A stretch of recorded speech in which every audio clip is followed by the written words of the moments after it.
Settle down, guys. We're about to begin.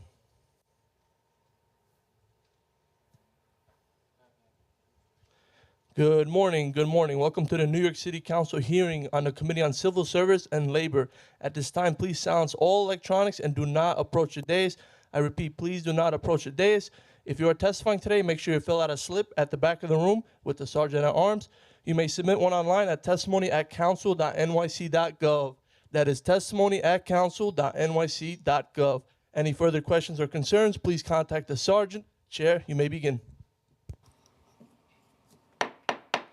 Good morning, everyone. I'm Councilmember Carmen De La Rosa, Chair of the Committee on Civil Service and Labor. Thank you for joining us at today's hearing on pending layoffs at the Brooklyn Museum. The Brooklyn Museum is a cornerstone of New York City's cultural landscape, welcoming approximately 650,000 visitors each year and housing over 500,000 artifacts. Its diverse collections spanning from ancient Egyptian antiquities to the works of Norman Rockwell and Georgia O'Keeffe provide an invaluable educational and artistic experience for New Yorkers of all ages. Unfortunately, financial hardships have forced changes to the museum's operation. Earlier this month, the Brooklyn Museum announced a series of cost-saving measures, including a hiring freeze, a reduction in exhibitions, and a cancellation of some weeknight events. Most notably, these budget cuts have resulted in the layoffs of 47 part-time and full-time staff.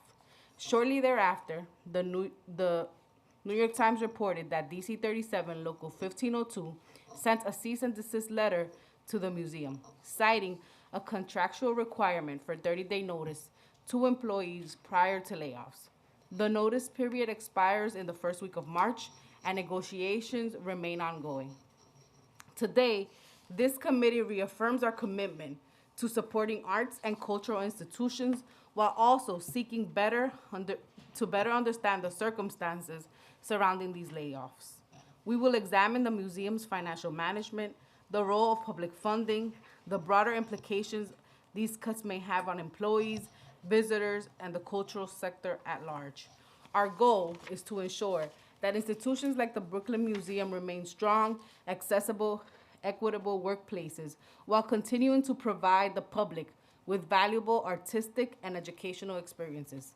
I'd like to thank the committee staff, Senior Policy Analyst Elizabeth Arts, Legislative Counsel Rie Asawara, external and extern Ravi Rosen from Brooklyn Law School for their hard work in preparing for this hearing. I'd also like to thank my Chief of Staff, James Burke, Deputy Chief of Staff, Kiana Diaz, and Communications Director, Frey Familia, and our Legislative Fellow, Hiba Ahmad. I would like to recognize that we've been joined by Council Members Moya on Zoom, Councilmember Dinowitz, Menon, and Councilmember Hudson.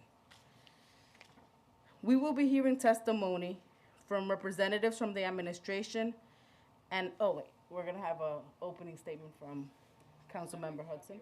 We're gonna have a opening statement from Councilmember Hudson, and then we'll turn the hearing over to representatives from the administration. Thank you so much. Good morning, and thank you, Chair De La Rosa, for giving me the opportunity to say a few words about today's oversight topic, pending layoffs at the Brooklyn Museum. I'm proud to represent the 35th District, the cultural capital of Brooklyn, and perhaps even of New York City.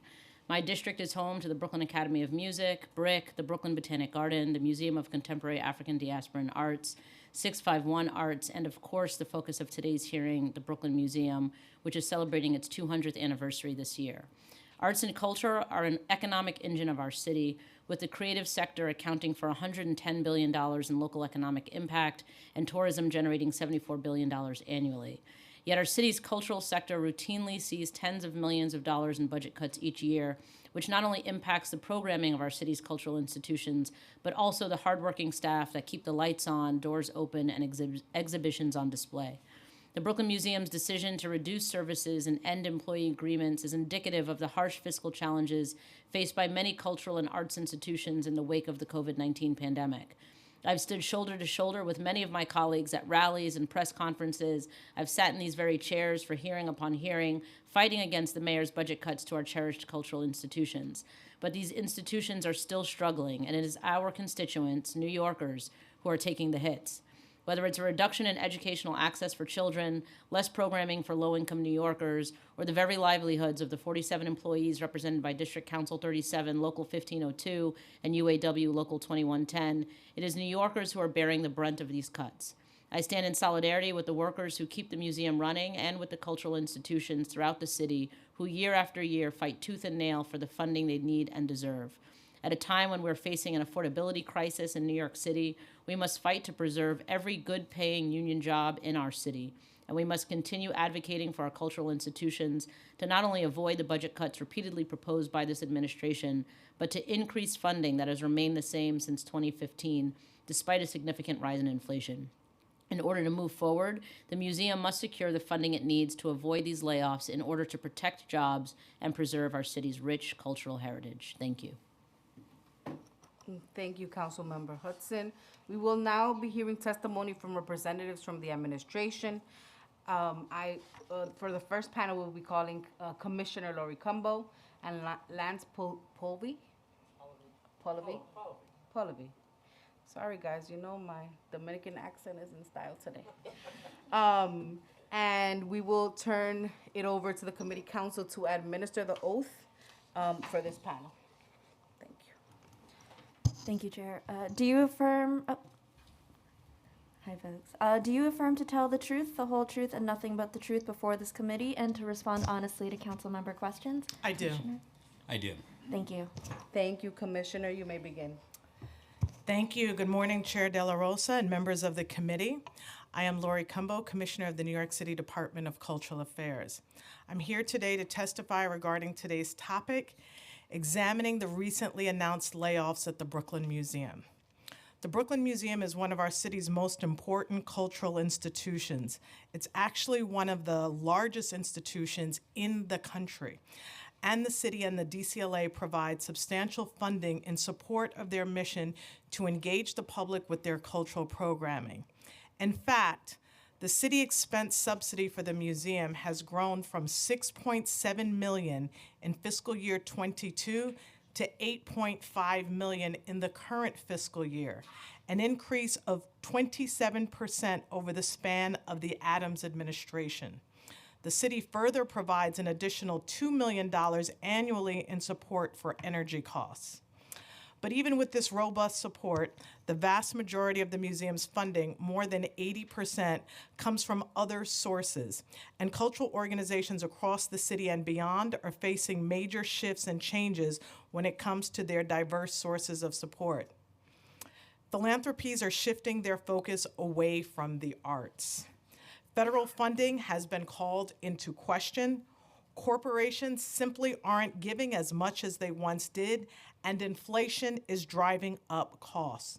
Audiences have yet to return in the same numbers as they did before the pandemic. Even our tourism numbers, while we've come a long way toward their recovery, still haven't reached their pre-pandemic highs. To dig into one of these major downward trends, according to a report last year in the Art newspaper, private donor contributions have historically accounted for the single largest share of museums' operating revenue. In a survey, while all arts and culture ranks second on older generations' giving priorities, it's not even the top three, unfortunately, for many of our younger donors. Another report found that from 2020 to 2021, while 7 of 9 charitable sectors, such as education and the environment, saw significant growth, giving to the arts, culture, and humanities declined by 8.6%. For these major shifts to come on the heels of the global pandemic has been nothing short of catastrophic for so many organizations. In this environment, cultural institutions are struggling to maintain operations across the city and have been forced to make painful decisions. Layoffs, reductions in programming, and other drastic measures have been taken just to make sure that institutions can stay afloat. The Brooklyn Museum is just the latest example of an organization having to take these dire steps, which no organization wants to do. We have to be clear that this isn't specific to the Brooklyn Museum. Many organizations are facing the same challenges. We are devastated by the job cuts that the museum's budget shortfalls have forced them to pursue. These are cultural workers who have dedicated their time and energy and passion to this critical institution. The same inflationary pressures that are impacting the bottom line of the Brooklyn Museum are also impacting hardworking New Yorkers across the 5 boroughs. The impact to the families of each employee laid off through these cuts will reverberate throughout our communities. I feel for these workers and the unimaginable position each one of them is put in through these cuts. I am a DC 37 baby. Both my parents were DC 37 workers. They worked for off-track betting for most of their career until off-track betting was dissolved. And I remember that time in my household, what that meant for my family, including their medical benefits, which they had to fight for many years until they were restored. You know about that fight, Henry. So I'm here. I totally understand the challenge that so many of you are facing. We want to be of support and assistance and best we can, but also recognizing that this is a huge systemic issue that goes far beyond the Brooklyn Museum, and we need many more players at the table to figure out how to help our DC 37 and UAW and many other workers to maintain their positions moving forward. In the long run, the museum's leadership prioritized the long-term health of their institution. They have a solid plan for putting the museum back on firm financial footing. And like we would do and are doing for any cultural constituent who is struggling, we'll do whatever we can to assist. Culture is part of our city's fabric, and institutions like the Brooklyn Museum are community anchors. They're economic drivers. They're the source of so much of what makes our city great.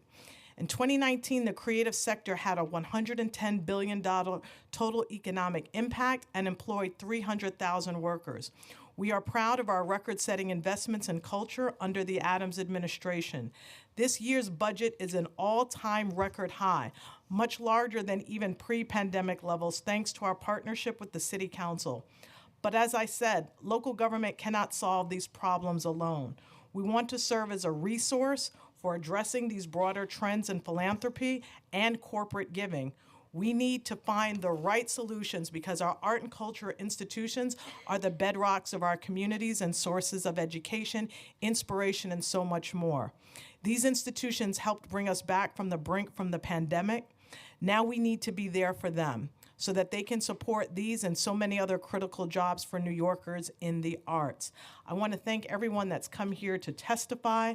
I want to thank all of the members of the Brooklyn Museum that are here. I certainly feel your pain and understand the challenges that you're facing with a bit of an uncertain future. Similarly, my second job in my career was at the Brooklyn Museum, so I am a former staffer of the Brooklyn Museum and certainly gave my time and energy to fundraising at the Brooklyn Museum. And so I'm honored to be here to help be a thought partner in coming up with strategic strategies to help and assist not only the Brooklyn Museum, but the broader cultural sector navigate through perhaps what is one of the most unprecedented and challenging times facing our cultural institutions. Thank you so much for all of you, and thank you for being here and calling this hearing. Thank you, Commissioner. And thank you for your thoughtful words and, your messaging of partnership. That is certainly the goal here. And thank you for taking the time to be here today. I'm gonna ask just 2 questions and then I'm gonna pass on to colleagues and then maybe come back. But I wanted to talk a little bit about the funding. So as of FY25 adopted budget, DCLA and the City Council allocated about $10.1 million in expense funds to the Brooklyn Museum. Each of the 34 members of the Cultural Institutions Group have separate contracts with DCLA outlining the specific use of funding. Can you provide a breakdown of how the Brooklyn Museum allocated the funding for the DCLA funding for FY25 and what portion of that was used for operations, infrastructure, programming, or other specific expenses?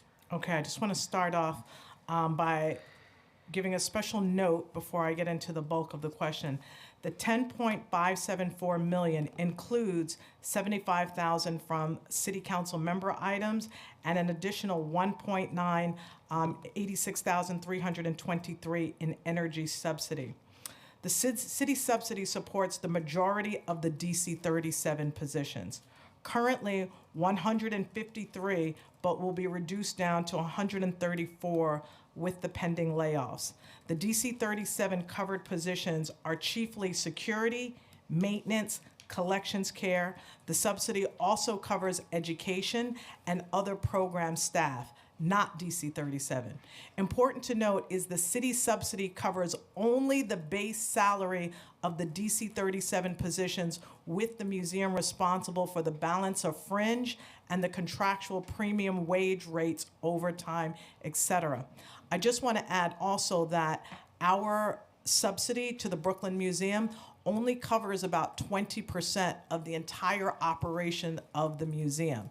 So 20% is typically what government provides support for, but the other 80% comes through foundations, corporations, individual giving, admissions, fundraising, programming, and other programs. So what percentage will you say directly or indirectly supports the staffing costs?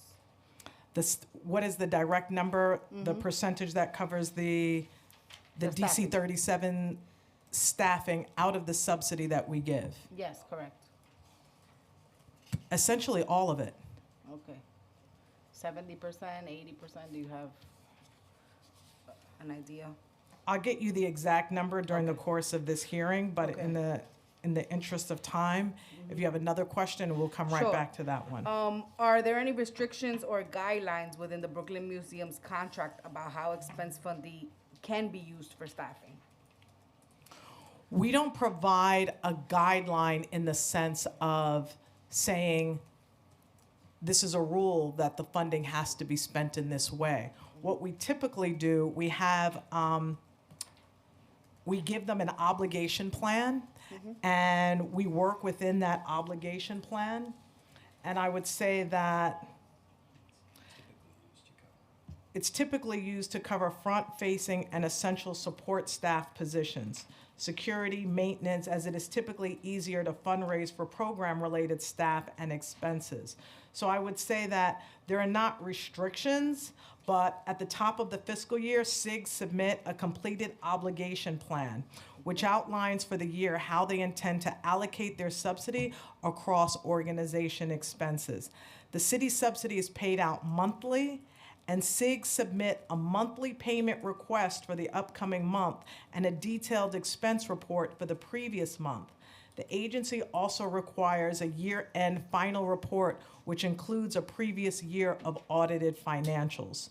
So I say that to say that it's more that they submit to us a monthly expense report in terms of how they're spending the money. And then at the end, they have to do a final report, and that final report outlines how they are spending money. And Lance, did you want to add to that? We also just wanted to add that we currently are providing $80 million in capital support to the Brooklyn Museum for various city-funded capital projects. Okay.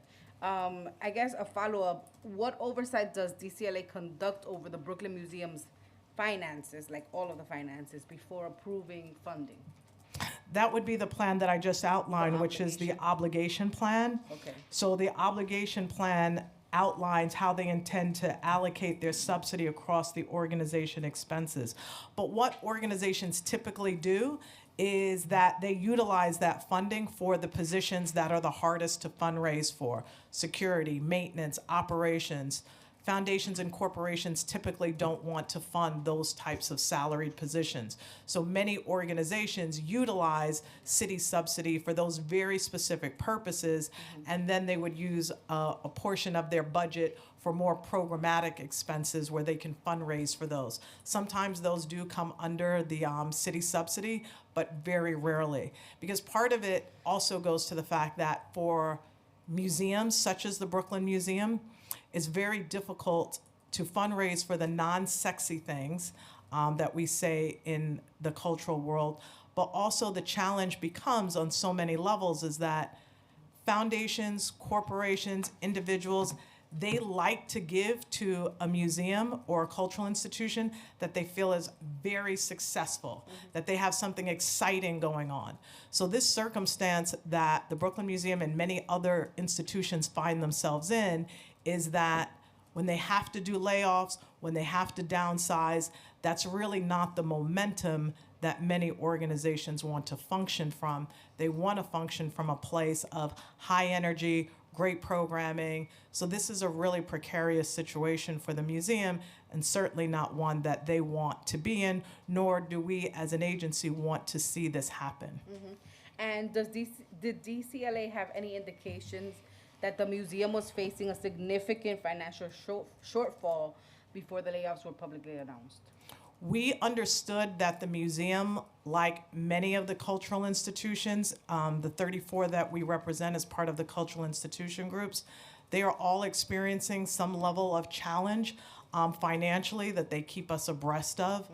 The Brooklyn Museum did not stand out as one of those organizations that were experiencing deficits of this level, but we were aware of it. We were certainly aware of it. We did not know that it was going to come to the point of layoffs and a reduction in programming of this magnitude. I know that they were trying to do a lot of different cost savings measures before it came to this, but this was something that we were aware of, but we didn't know that it was going to take this significant of an impact on the museum staffing. Okay, thank you, Commissioner. I'm gonna pass it to my colleagues.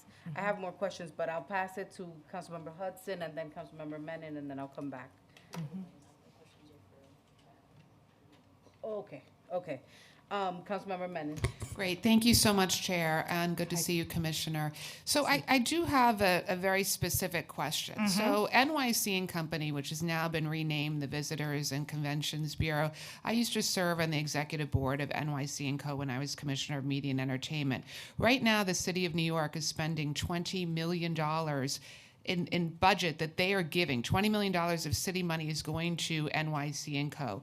What are you all doing to collaborate with them? Because you say, tourism is down, but you've got a crisis now at the Brooklyn Museum, and it seems to me you could be utilizing some of that funding to do a really targeted campaign to support the Brooklyn Museum. Utilizing, there are 18 different international offices that NYC and Company runs. They also do programs to get New Yorkers to go to different venues. So, if some of that funding was designated for a really robust campaign to boost visitors to the museum, it seems like that would be something that should be tried first.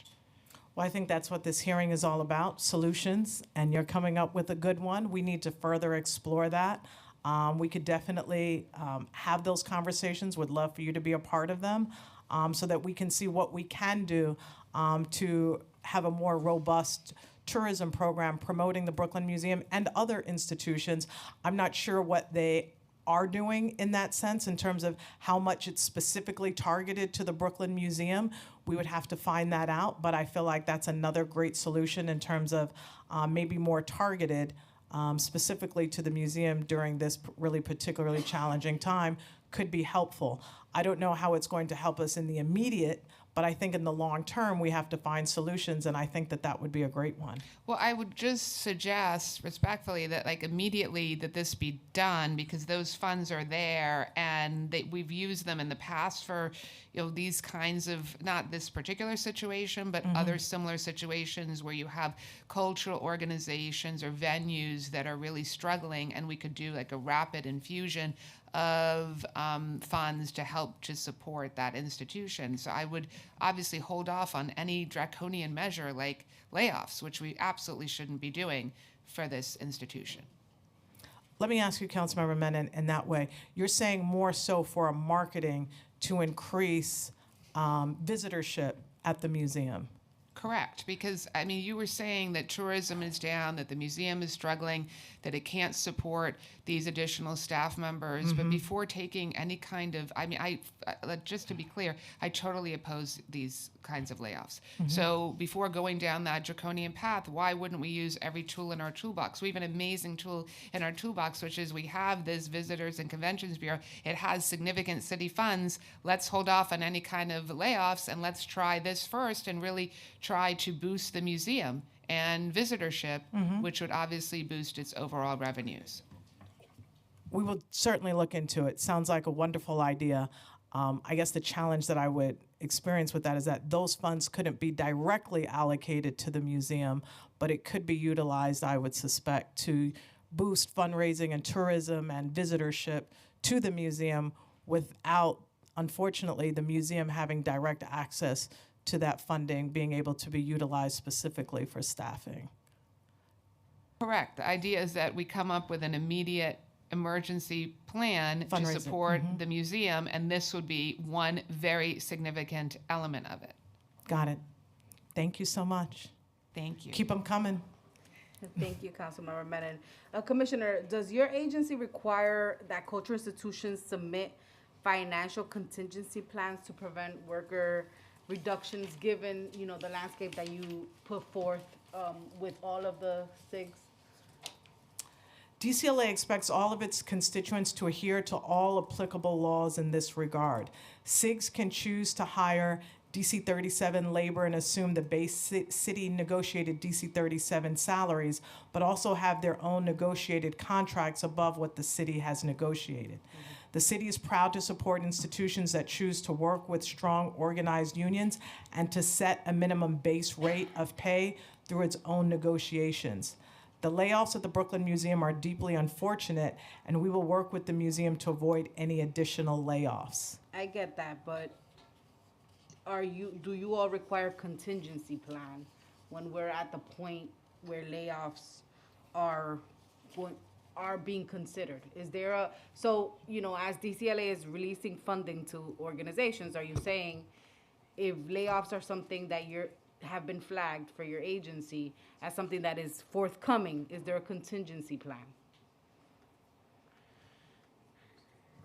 We do not have a contingency plan requirement. We trust with many of the institutions that we support, with the 34 that we support, plus the 1,000 that we support through our CDF program. We administer funds to those organizations, but we do not require contingency plans as part of it. What about requiring institutions receiving city funding to follow specific labor standards or engage in good faith negotiations with unions before implementing layoffs? Is that something your agency requires?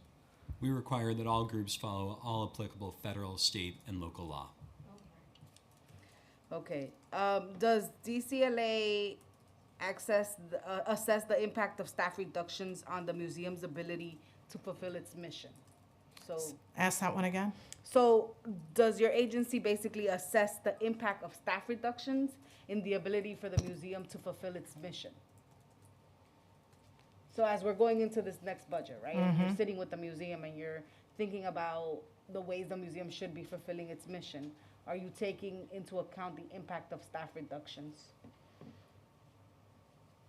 We don't take into account staff reductions when we are funding the institution. They have a mission statement in terms of programming that they have to administer to the public, and we have to make sure that they are working towards the mission statement that's provided by the institution. So for them to have staffing reductions, which unfortunately happens from time to time with many of our organizations, and the challenge is that we're going to be facing more of those in the upcoming years, is that we have to continue to fund those organizations, and we have to continue to make sure that they can keep the doors open. But at the same time, we don't have a